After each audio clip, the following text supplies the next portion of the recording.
Indonesia అనేటువంటి దేశం తన దేశం యొక్క రాజధాని ప్రాంతాన్ని మార్పు చేసుకోవడం జరిగింది అండి. మరి గతంలో ఇండోనేషియా యొక్క రాజధాని ఏది అంటే జకర్తా అనేటువంటి ఒక ప్లేస్. ఇండోనేషియా యొక్క రాజధాని జకర్తా అనేటువంటిది ఉంది.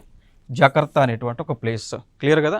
సో ది ప్లేస్ అనేటువంటిది మార్చి కొత్తగా ఒక ప్లేస్ని తన దేశ యొక్క రాజధానిగా వీళ్ళు పెట్టుకోవడం జరిగింది. ఆ ప్లేసే న్యూ సంతారా అనేటువంటి ప్లేస్ అండి. న్యూ సంతారా అనేటువంటి ప్లేస్. మరి ఎందుకు న్యూ సంతారా అనేటువంటి ప్లేస్ని ఈ దేశము ఇండోనేషియా దేశము రాజధానిగా ప్రకటించుకుంది అంటే మనందరికీ తెలుసు, సముద్రం యొక్క నీటి మట్టం అనేటువంటిది గణనీయంగా ప్రతి సంవత్సరం కూడా పెరుగుతూ వస్తుంది అని.